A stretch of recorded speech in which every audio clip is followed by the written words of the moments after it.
পৃথিবীর সর্বপ্রথম যে বাইক কোম্পানি এবং পৃথিবীর সবচেয়ে ভালো লাগা যে বাইকগুলোর মধ্যে নাম্বার ওয়ানে রয়েছে, সেই বাইকটা বাংলাদেশের বাজারে লঞ্চ করতেছে। বুঝতে পারছেন? আপনি যদি বাইক কেনার জন্য অপেক্ষা করেন, যদি মনে করেন আপনার বাজেট একটু বেশি, তাহলে আপনি অধীর আগ্রহে অপেক্ষা করেন। এই বাইকটা আসলেই সাথে সাথে এই বাইকটা আপনি কিনবেন এবং আপনার এই বাইকটা আপনার স্বপ্ন, আকাশ স্বপ্ন যদি থেকে থাকে সেটা পূরণ করবে আশা করা যায়। খুব শীঘ্রই বাংলাদেশের বাজারে দুর্দান্ত এক বাইক আসছে, যেটার জন্য অপেক্ষা করছে সমগ্র বাংলাদেশ এবং বাংলাদেশের মানুষের আকাঙ্ক্ষা অনেকাংশে পূরণ করবে এই বাইকটি। ইন্ডিয়ার বাজারে বিভিন্ন সেগমেন্টের এবং বিভিন্ন প্রযুক্তির বাইক রয়েছে, যেটা বাংলাদেশের বাজারে নেই। ইন্ডিয়ান বাজারে বিভিন্ন সিসির, হায়ার লেভেলের সিসির বাইক রয়েছে, কিন্তু বাংলাদেশের বাজারে নেই। বাংলাদেশের লক্ষ লক্ষ বাইক লাভার রয়েছেন, যারা চান যে হায়ার সিসির কিছু বাইক বাংলাদেশে লঞ্চ করুক। বাংলাদেশে 165 সিসির উপরে কোনো বাইকের সিসি নাই। এজন্য বাংলাদেশের বেশিরভাগ বাইক লাভাররা তারা হতাশ। তারা চায় যে খুব দ্রুতই যেন বাংলাদেশের বাজারে এইসব হায়ার সিসির কিছু বাইক বাংলাদেশ যেন লঞ্চ করে। তো সমস্ত অপেক্ষার পালা শেষ করে খুব তাড়াতাড়ি বাংলাদেশের বাজারে 350 সিসির দুর্দান্ত এক বাইক বাংলাদেশের বাজারে লঞ্চ করতে যাচ্ছে। আর এই বাইকটা লঞ্চ করছে ইফাত মোটরস। এই ইফাত মোটরস বাংলাদেশের মার্কেটে এই বাইকটি জুলাইয়ের পরপরই লঞ্চ করবে। আপনারা জানেন বাংলাদেশ সরকার এর আগে 165 সিসির বেশি কোনো বাইক বাংলাদেশে ইম্পোর্টে তাদের বাধ্যবাধকতা ছিল। এই 165 সিসির বাইকের বেশি কোনো বাইক বাংলাদেশে ইম্পোর্ট করতে পারবে না। যদি কোনো বাংলাদেশি কোনো প্রতিষ্ঠান যদি হায়ার সিসির বাইক তৈরি করতে চায়, তাহলে তারা তৈরি করতে পারবে, কিন্তু তারা ইম্পোর্ট করতে পারবে না। তো এই জন্য ইফাত মোটরস বাংলাদেশের বাজারে জুলাইয়ের পরপরই 350 সিসির 4টি সেগমেন্টের একটি বাইক বাংলাদেশের বাজারে লঞ্চ করতে যাচ্ছে। আর এই বাইকটা হচ্ছে বিশ্ববিখ্যাত ব্রিটিশ বাইক, যেটা নাম হচ্ছে রয়্যাল এনফিল্ড। রয়্যাল এনফিল্ড এই বাইকটি পৃথিবীর সবচেয়ে পুরাতন এবং সর্বপ্রথম বাইক প্রতিষ্ঠান। 1901 সালে ব্রিটিশ কোম্পানি রয়্যাল এনফিল্ড এই বাইকগুলো বাজারে নিয়ে আসেন। তো তার মধ্য থেকে বাংলাদেশের এই ইফাত মোটরস এই প্রতিষ্ঠানটি 4টি বাইক প্রথমেই তারা লঞ্চ করবে। দর্শক মণ্ডলী, রয়্যাল এনফিল্ডের যে বাইকগুলো বাংলাদেশের বাজারে লঞ্চ করতে যাচ্ছে, সেই বাইকগুলোর দাম আসলে কেমন হতে পারে? যাদের বাজেট 4 থেকে 5 লক্ষ টাকা বা 6 লক্ষ টাকা এর ভিতরে, তারা অপেক্ষা করতে পারেন তাদের জন্য এই বাইকগুলো। কিন্তু এর নিচে যাদের বাজেট রয়েছে 2 লাখ বা 3 লাখ, তাদের জন্য এই বাইকগুলো না, কারণ এই বাইকগুলো অত্যন্ত দামি বাইক কোম্পানি। এখানে 4 থেকে 5 লাখ অথবা 6 লাখ টাকা মতো পড়তে পারে। এই বাইকের যে সিসি সেটা হলো 350 সিসি। এই বাইকটার ওজন হতে পারে 195 থেকে 200 কেজি। তো বুঝতেই পারছেন 195 কেজির একটি বাইক কতটা হেভি ওয়েট একটি বাইক হতে পারে। এর মাইলেজ নিয়ে যদি আমরা কথা বলি, তাহলে এর মাইলেজটা হতে পারে আপনার 30 কিলো বা তার নিচে, এরকম মাইলেজ দিতে পারে এই বাইকগুলো।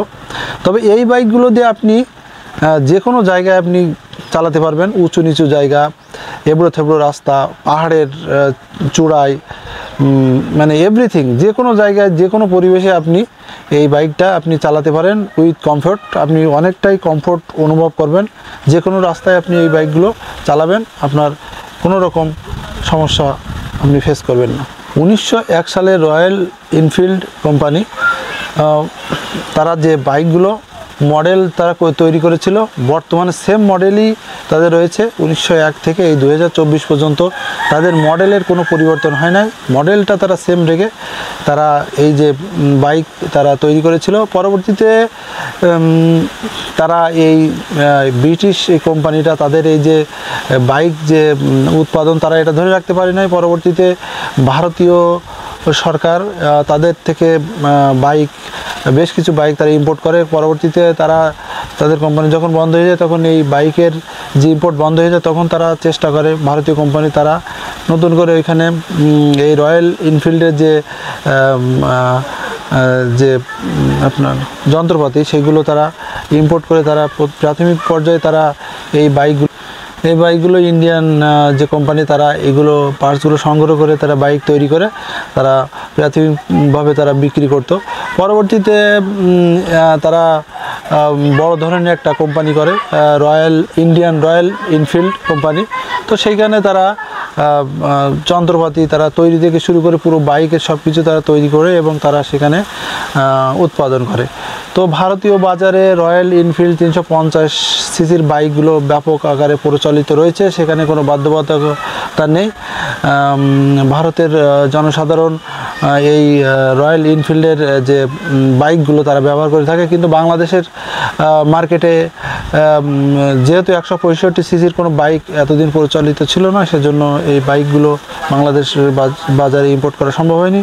তবে বর্তমানে বাংলাদেশ সরকার সেখান থেকে অনেকটাই দূরে ওখান থেকে সরে এসেছে এবং তারা পারমিশন দিয়েছে যে বাংলাদেশের কোনো প্রতিষ্ঠান যদি এই রয়্যাল এনফিল্ডের তারা যদি বাইক তারা তৈরি করে তাহলে তারা তৈরি করতে পারবে এবং 350 সিসি পর্যন্ত 370 সিসি পর্যন্ত তারা পারমিশন দিয়েছে। 370 থেকে 75 সিসির বাইক তারা তৈরি করে তারা বাংলাদেশের বাজারে লঞ্চ করতে পারবে। তারই সুবাদে যে বাংলাদেশি প্রতিষ্ঠান ইফাদ মোটরস তারা এই রয়্যাল এনফিল্ডের যে অত্যাধুনিক যে মোটরসাইকেল তারা তৈরি করার জন্য উদ্যোগ নিয়েছে এবং জুলাইয়ের পরপরই আশা করা যায় বাংলাদেশের বাজারে রয়্যাল এনফিল্ডের 4টা মডেলের বাইক আপনারা পেয়ে যাবেন 5 থেকে 6 লাখ টাকার ভিতরে। তো যারা অধীর আগ্রহে অপেক্ষা করছেন তারা আর কিছুদিন অপেক্ষা করলে তাদের যে কাঙ্ক্ষিত যে বাইক তারা পেয়ে যাবেন এবং তাদের যে স্বপ্ন তারা পূরণ করতে পারবেন। আমরা যদি রয়্যাল এনফিল্ডের বাইকগুলো যদি লুকিংটা নিয়ে কথা বলি তাহলে কোনো কথা হবে না, অসাম লুকিং। এর সামনে যে হেডলাইটটা সেটা গোলাকার একটা হেডলাইট এবং এর যে আপনার শেপ, বাইকের যে শেপ সেটা আসলে মানে বর্ণনা দেওয়ার মতো নেই, অসাম মানে বর্ণনা দেওয়ার মতো নয় আসলে, মানে যে কেউ দেখলে এটা পছন্দ করবে এবং এটা গর্জিয়াস লুকিং এবং ওল্ড মডেলের যে বাইক সেই বাইকটা 1901 সালের মডেল। তবে বর্তমানে এত জনপ্রিয়তা নিশ্চয়ই আপনারা বুঝতে পারছেন যে 1901 সালের মডেল এখনও পর্যন্ত বাংলাদেশ তথা পৃথিবীর সমগ্র মানুষের কাছে অত্যাধুনিক একটি মডেল হিসেবে পরিচিত এবং এই মডেলটা তারা 1901 থেকে এখনও পর্যন্ত কন্টিনিউ করে যাচ্ছে। চিন্তা করে দেখুন দর্শক যে কতটা সুন্দর মডেল হইলে আপনার 1901 থেকে 2024 পর্যন্ত এই 124 বছর ধরে একটি মডেল তারা কন্টিনিউ করে যাচ্ছে। মডেলের কোনো রকম হেরফের করছে না, একই মডেল বিভিন্নভাবে বিভিন্ন কালারে তারা বাইকগুলো তারা করে যাচ্ছে। তো আশা করি আপনার এই বাইকটা আপনাদের ভালো লাগবে। আপনারা অনায়াসে যাদের বাজেট 4 থেকে 5 লক্ষ টাকা তারা এই বাইকটা আপনার যে শৌখিনতা, আপনার যে ব্যক্তিত্ব, আপনার যে ক্যারেক্টার চরিত্র, আপনার সব কিছুর সাথে এই বাইকটা যাবে। আমি আসলে এই নিউজটি যখন থেকে দেখলাম যে জুলাইয়ের পর থেকে এই বাংলাদেশের বাজারে 360 সিসির বাইক লঞ্চ করতেছে, 350 সিসির বাইক লঞ্চ করতেছে, যখন থেকে আমি শুনলাম যে বাংলাদেশের বাজারে 350 সিসির বাইক লঞ্চ করতেছে তখন তো আমি পাগল হয়ে গেলাম যে আসলে এটা কি, যেখানে 165 সিসির বাইকের উপরে কোনো বাইক বাংলাদেশের বাজারে লঞ্চ করে না, সেখানে একেবারে দ্বিগুণের বেশি সিসি। এটা আসলে মানে একটা আকাশ কুসুম কল্পনা ছাড়া আর কিছুই নয়।